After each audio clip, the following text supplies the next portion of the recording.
नमस्कार श्रोते हो. दीपक रेगे कथाकथन चॅनलवर आज तुम्ही ऐकणार आहात अभय बापट लिखित इन्शुरन्स या कादंबरीचा 6वा भाग. श्रोते हो, कालच्या भागात अर्थात 5व्या भागात आपण बघितलं की करुणा आणि हिमांशू या दोघांनीही निरगुडकरचा खून केला आहे. रेल्वेच्या पटऱ्यांवर त्याचा मृतदेह त्याने टाकला. हिमांशू घरी आला. त्यांनी पायाला बांधलेलं ते प्लॅस्टर, बँडेज, वर्तमानपत्र सगळं काढलं, जाळून टाकलं आणि त्याला एक फोन करायचा होता म्हणून फोन जवळ गेला, पण त्याच्या घशातून आवाज बाहेर पडेना. आवाज विचित्र किंकाळीसारखा घुमायला लागला. मग तो दारू प्यायला, स्वतःची गाणं म्हणायला लागला, पण शब्द आठवेनात. इथून पुढचा शेवटी त्याला वाटलं की आता आवाज सांभाळता येऊ शकतो. वेळ होती 10:48. त्यांनी ईशान शहाला फोन लावला, कंपनीमधला दुसरा सेल्समन. ईशान, एक मदत करशील का रे? एका मद्य कंपनीसाठी प्रस्ताव बनवतोय, दरपत्रक विसरलो आहे. वॉचमन जोरीला फोन केला, त्याला ते सापडत नाही आहे. तुझ्याकडचं दरपत्रक पाहशील का?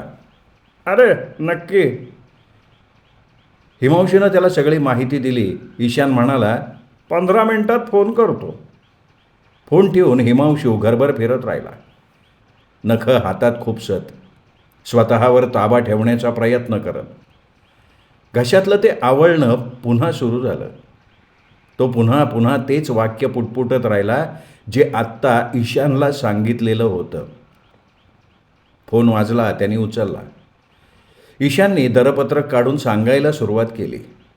3 वेगवेगळ्या पद्धतीनं समजावून सांगितलं. 20 मिनिटं गेली. हिमांशू सगळं लिहून घेत राहिला. घाम कपाळावरून ओघळत होता, नाकावरून ठिपकत होता. शेवटी ईशान थांबला. मला नेमकं हेच हवं होतं ईशान, खूप खूप धन्यवाद. फोन ठेवताच सगळं कोसळलं. हिमांशू धावत बाथरूममध्ये गेला. त्याला आयुष्यात कधी नव्हती इतकी उलटी झाली. ते थांबल्यावर तो बेडवर कोसळला. खूप वेळ त्याला दिवा बंद करण्याचीही हिंमत झाली नाही. तो अंधाराकडे बघत पडून राहिला. मध्ये मध्ये थंडी वाजल्यासारखं अंग थरथर कापत होतं. मग पुन्हा बधीर शांतता आणि मग विचार सुरू झाले. तो टाळायचा प्रयत्न करत होता, पण विचार पुन्हा पुन्हा डोकं वर काढत होते. आता त्याला पूर्णपणे कळलं होतं त्यांनी काय केलेलं होतं. त्यांनी एका माणसाचा खून केलेला होता, एका बाईसाठी, आणि आता स्वतःला तिच्या दयेवर सोडून दिलेलं होतं. जगात एक तरी माणूस असा होता जो त्याच्याकडे बोट दाखवू शकत होता, आणि मग त्याला मारावंच लागलं असतं. हे सगळं त्यांनी तिच्यासाठी केलं होतं. आणि आता आयुष्यात पुन्हा कधी तिचा चेहरासुद्धा पाहायची त्याची इच्छा नव्हती. प्रेमाचं द्वेषात रूपांतर व्हायला भीतीचा एक थेंब पुरतो. हिमांशूनं घाईघाईनं संत्र्याचा रस, टोस्ट आणि कॉफी संपवली. पेपर उचलला आणि वर बेडरूममध्ये गेला. नोकरासमोर तो पेपर उघडायची त्याची हिंमत झाली नाही. पहिल्याच पानावर बातमी होती, तेल उद्योगातील व्यावसायिकाचा रेल्वेतून पडून मृत्यू. किल्लागढीला जुन्या विद्यार्थ्यांच्या मेळाव्यासाठी जात असताना दुर्घटना घडलेली आहे. वेस्टर्न पाईप अँड सप्लाय कंपनीचे मुंबई प्रतिनिधी आणि तेल उद्योगातलं जुनं नाव असलेले कुमार निरगुडकर यांचा मृतदेह काल मध्यरात्रीच्या सुमाराला शहराच्या उत्तरेला रेल्वे रुळांजवळ आढळून आला. डोक्याला आणि मानेजवळ गंभीर दुखापती झालेल्या अवस्थेत त्यांचा मृतदेह सापडला. निरगुडकर हे किल्लागडी विद्यापीठाच्या जुन्या विद्यार्थ्यांच्या मेळाव्याला जाण्यासाठी रेल्वेने प्रवास करत होते. पोलिसांचा अंदाज असा आहे की ते रेल्वेतून खाली पडले असावेत. काही आठवड्यांपूर्वी त्यांचा पाय मोडला होता.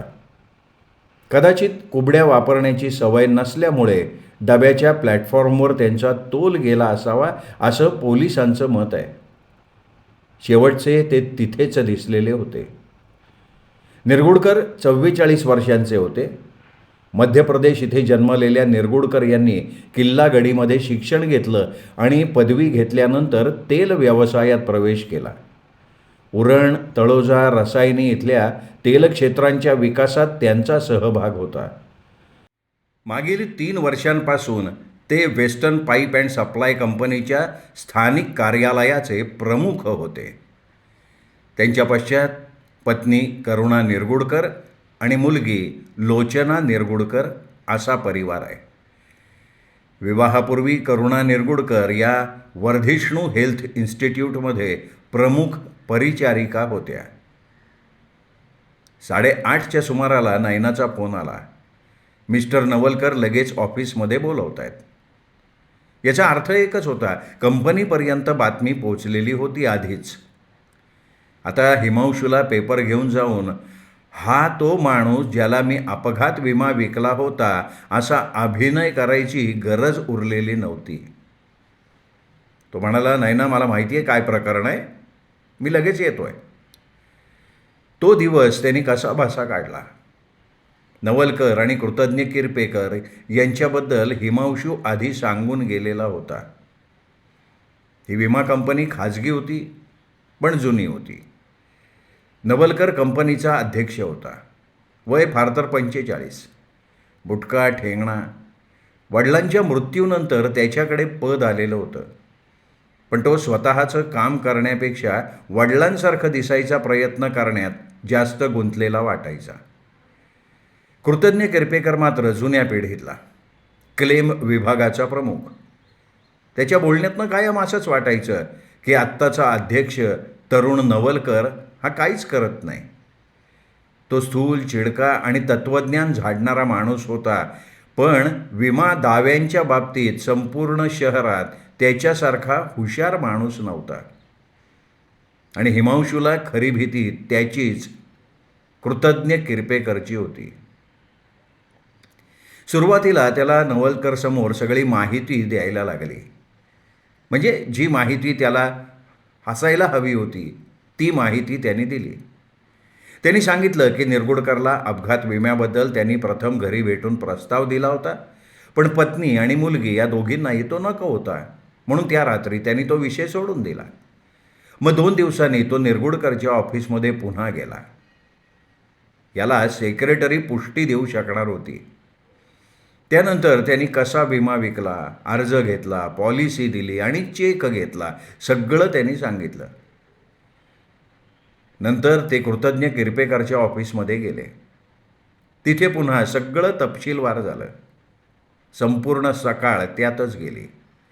दरम्यान फोन, निरोप सतत येत होते. पुण्याहून, जिथे कृतज्ञ किरपेकरनं तपास अधिकारी रेल्वेतल्या प्रवाशांची चौकशी करण्यासाठी पाठवले होते. Police स्टेशनमधून, secretary लोचनाकडून. करुणालाही संपर्क करण्याचा प्रयत्न झाला, पण हिमांशूंनी तिला आधीच फोन न उचलण्याची सूचना दिली होती, त्यामुळे ती काही फोनवर आली नाही. कंपनीने पोलिसांशी संपर्क करून शवविच्छेदनाची व्यवस्था केली. साधारणपणे विमा कंपनी आणि पोलीस यांच्यात असा गुप्त समन्वय असतो. कोर्टाचा आदेश घेऊन शवविच्छेदन मागवलं तर मृत व्यक्तीचा विमा हे उघड होण्याचा धोका असतो आणि ते विमा कंपनीला अजिबात परवडण्यासारखं नसतं. कारण जर निरगुडकरचा मृत्यू हृदयविकाराने किंवा मेंदूतल्या रक्तस्रावामुळे झाला असता आणि त्यानंतर तो रेल्वेतनं पडला असता तर तो अपघाती मृत्यू ठरला नसता. मग कंपनीला पैसेही द्यावे लागले नसते. दुपारच्या सुमाराला वैद्यकीय अहवाल आला. मृत्यूचं कारण मान मोडणे. हे ऐकताच त्यांनी पंचनामा आणि चौकशी 2 दिवस पुढे ढकलली. 4 वाजेपर्यंत कृतज्ञ किरपेकरच्या टेबलावर मेमो आणि निरोपांचा एवढा ढीग साचला होता की ते खाली पडू नयेत म्हणून त्यावर पेपरवेट ठेवायला लागलं. उकाड्याने तो कपाळावरचा घाम पुसत बसला होता आणि इतका चिडचिडा झाला होता की कुणाशी त्याची बोलायची हिंमतच होत नव्हती आणि त्याच्याशी बोलण्याची कुणी हिंमत करत नव्हतं. पण नवलकर मात्र मिनिटागणिक खुश होत चालला होता. त्याला पुण्याहून जेथालिया नावाच्या माणसाचा फोन आला होता. हिमांशूला लगेच कळलं हा तोच माणूस होता ज्याला त्यांनी प्लॅटफॉर्मवरनं हटवलेलं होतं. फोन ठेवल्यावर नवलकरनी आणखीन एक मेमो ढिगावर टाकला आणि कृतज्ञ किरपेकरकडे वळून म्हणाला, एकदम स्पष्ट आहे, आत्महत्या. जर तो आत्महत्येचा प्रकार ठरला असता तर कंपनीला पैसे द्यायला लागले नसते, कारण पॉलिसी फक्त अपघाती मृत्यूसाठी होती. असं ग? कृतज्ञ किरपेकर म्हणाला. ठीक आहे, ऐक, मी मुद्दे मांडतो. पहिला मुद्दा, त्यांनी ही पॉलिसी गुपचूप घेतली. बायकोला सांगितलं नाही, मुलीला सांगितलं नाही, अरे स्वतःच्या सेक्रेटरीला सुद्धा त्यांनी सांगितलं नाही, कुणालाच सांगितलेलं नाही आहे. आता इथे हळदणकर जरा सावध असता तर त्याला काहीतरी संशय आला असता. हां, कसला संशय? हिमांशूनी विचारलं. अरे चिडू नको बाबा हळदणकर, पण तुला मान्य तर करावं लागेल की हे जरा विचित्र होतं. मुळीच नाही, हिमांशू शांतपणे म्हणाला. असं रोजच होतं. उलट त्याच्या नकळत दुसऱ्यांनी त्याचा विमा उतरवायचा प्रयत्न केला असता तर ते संशयास्पद वाटलं असतं. हां, हे बरोबर आहे हिमांशूचं. हे बघा, तुम्ही हळदणकरला यात ओढू नका, कृतज्ञ किरपेकर म्हणाला. मी फक्त एवढंच म्हणतोय की हळदणकरच्या रेकॉर्डवरनं दिसतंय की काही संशयास्पद असतं तर त्यांनी तशी नोंद केली असती. तुम्ही ना आधी स्वतःच्या एजंट्सबद्दल माहिती करून घ्या. ठीक आहे, ठीक आहे, तो विषय सोड. तर त्यांनी पॉलिसी पूर्ण गुप्ततेत घेतली का? कारण घरच्यांना कळलं असतं तर त्याच्या डोक्यात काय चाललंय हे त्यांनाही समजलं असतं. त्यांना आधीच काहीतरी अंदाज होता याची मला खात्री आहे, आणि आपण त्याच्या खात्यात इतिहासात शिरलो की त्याचं कारण समजेल. आता नवलकर रंगात आलेला होता. पुढचा मुद्दा, त्याचा पाय मोडला होता पण त्यांनी क्लेम केला नाही. हे विचित्र नाही आहे का? अरे माणसाकडे अपघात विमा आहे आणि तो पाय मोडून सुद्धा दावा करत नाही, कारण त्याला माहिती होतं की तो पुढे काय करणार आहे. आणि जर क्लेम केला असता तर घरच्यांना पॉलिसीबद्दल समजलं असतं आणि त्यांनी त्याला थांबवलं असतं. कसं? त्यांनी कंपनीला फोन केले असते आणि आपण लगेच पॉलिसी रद्द करून टाकली असती. न वापरलेला प्रीमियम परत देऊन आपण मोकळे झालो असतो. आणि हे त्याला माहिती होतं म्हणून त्यांनी आमच्या डॉक्टरला त्याचा पाय तपासायला येऊ दिलं नाही. हा फार महत्त्वाचा मुद्दा वाटतोय मला. पुढे सांग. मग त्यांनी ट्रेननी जाण्याचा बहाणा केला, बायकोला स्टेशनपर्यंत आणलं, ट्रेनमध्ये चढला, तिला निरोप पाठवला की आता तो तयार आहे. पण मध्ये एक अडथळा आला. प्लॅटफॉर्मवर एक माणूस बसला होता आणि अशा कामासाठी त्याला साक्षीदार नको होता. नवलकरनी बोट टेबलावर आपटलं. मग त्यांनी काय केलं? तिकीट सापडत नाही, ते बहुतेक ब्रीफकेसमध्ये राहिलंय, असं काहीतरी कारण सांगून त्यांनी त्या माणसाला आत पाठवलं आणि तो माणूस जातात स्वतः उडी मारली. अरे हा जेथालिया मला आत्ताच सांगत होता. व्यवसायाच्या कामासाठी तो पुण्याला गेला होता आणि उद्या परत येतोय तो. त्याचं म्हणणं त्याला त्यावेळीच जाणवलं होतं की निरगुडकर त्याला मुद्दामून दूर पाठवतोय, पण अपंग माणसाला नाही म्हणायची त्याची हिंमत झाली नाही. नवलकर खुर्चीत रेलला. माझ्या मते ही गोष्ट सगळं स्पष्ट करतीये. हा सरळ सरळ आत्महत्येचा मामला आहे, दुसरा निष्कर्ष निघूच शकत नाही. बरं, मग? कृतज्ञ किरपेकर कोरडेपणानं म्हणाला. आता पुढचं पाऊल? चौकशी. अर्थात आपण स्वतः तिथे जाऊ शकत नाही. कोर्टाला जर कळलं की मृत माणसाचा विमा होता तर ते आपल्यालाच जिवंत खातील. जास्तीत जास्त एखादा तपासनीस पाठवू. हां, पण जेथालिया साक्ष द्यायला तयार आहे आणि थोडीफार का होईना आत्महत्येचा निकाल लागायची शक्यता आहे. तसं झालं तर आपण वाचलो, नाही झालं तर मग पुढचं बघू. आधी चौकशी होऊ दे. पोलिसांनाही काहीतरी सापडू शकतं. पहिल्याच फेरीत आपण जिंकू शकतो. कृतज्ञ किरपेकरने पुन्हा कपाळ पुसलं. उकाड्यानं त्याची अवस्था बिकट झाली होती. त्यांनी सिगरेट पेटवली, खुर्चीत कोसळल्यासारखा बसला आणि नवलकरकडे न बघता म्हणाला, ही आत्महत्या नव्हती. काय बोलतोयस तू? अगदी स्पष्ट केस आहे. ही आत्महत्या नव्हती. तो उठला, कपाट उघडलं आणि जाडजूड पुस्तकं टेबलावर आपटायला लागला. नवलकर साहेब, आत्महत्येबद्दल विमा तज्ज्ञ काय म्हणतात ते इथे आहे.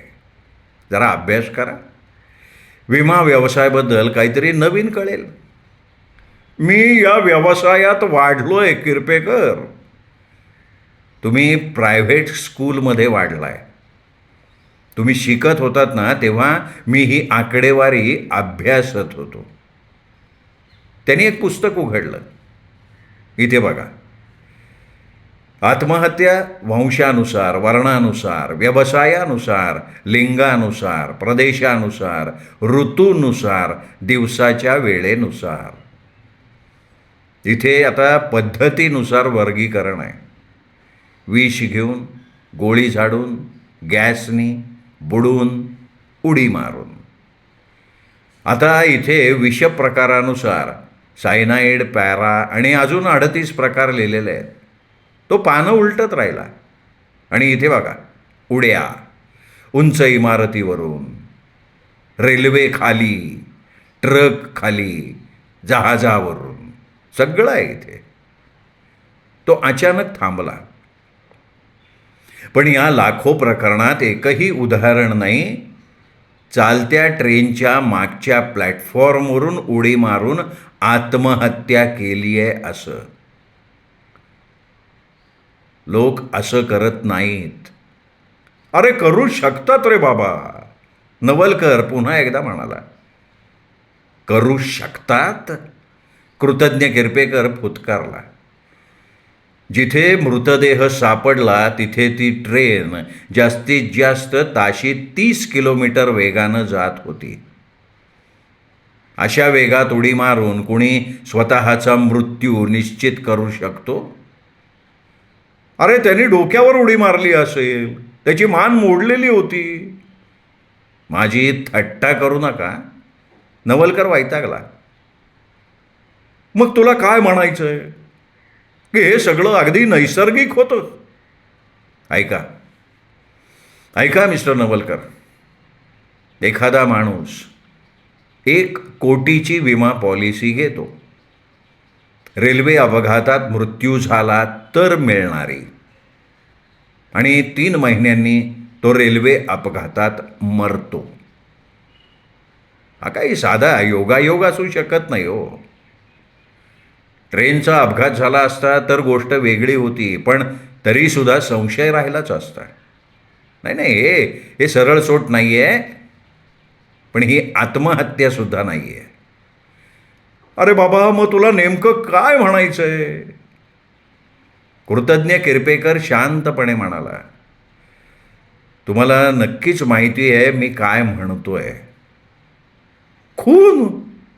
नवलकर ओरडला. हो, माझ्या मते हा खूनच आहे. जरा जरा थांब कृतज्ञ किरपेकर. अरे जरा थांब. आधी मला समजून घेऊ दे. तुझ्याकडे नेमकं काय आहे? काहीच नाही आहे. काहीतरी असणार आहे. मी सांगितलं ना, काहीच नाही आहे. ज्यांनी हे केलं ना त्यांनी एकदम परफेक्ट काम केलेलं आहे. धरायला काही धागा ठेवलेला नाहीये, पण तरी सुद्धा हा खून आहे. कुणावर संशय आहे?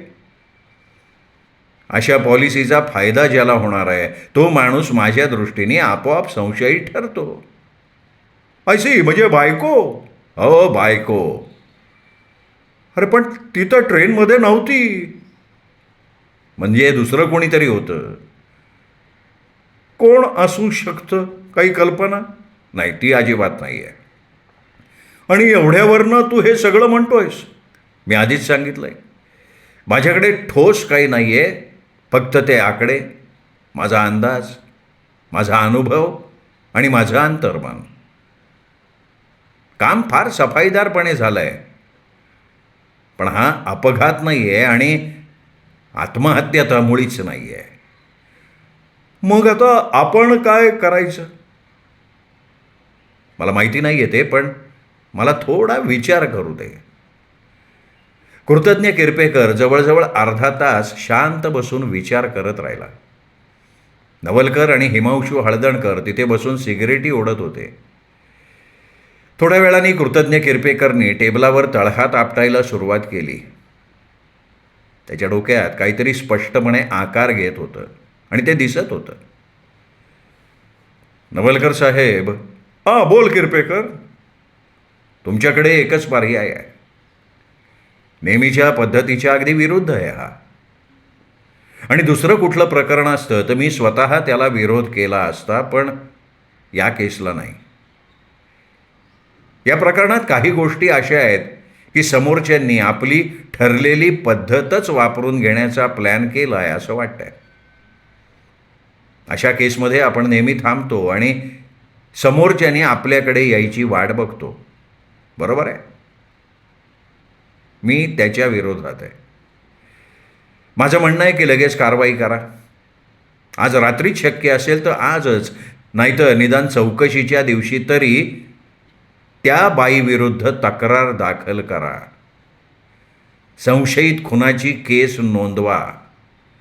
शक्य तितक्या जोरात आणि झटक्यात तिच्यावर दबाव आणा. तिला अटक व्हावी अशी मागणी करा. कायद्यानं मिळणारे पूर्ण 48 तास तिला बाहेरच्या कोणाशीही संपर्क न ठेवता कोठडीत ठेवा. पोलिसांकडे जे काही उपाय आहेत ते सगळे वापरून तिची कसून चौकशी करा. आणि सगळ्यात महत्त्वाचं म्हणजे तिच्या साथीदारापासून तिला वेगळं ठेवा. तो पुरुष असो किंवा स्त्री. त्यामुळे अचानक धक्का देण्याचा फायदा मिळेल आणि पुढचं काय करायचं यावर त्यांना एकमेकांशी बोलता येणार नाही. हे करा आणि माझे शब्द लक्षात ठेवा. तुम्हाला धक्कादायक गोष्टी समजतील.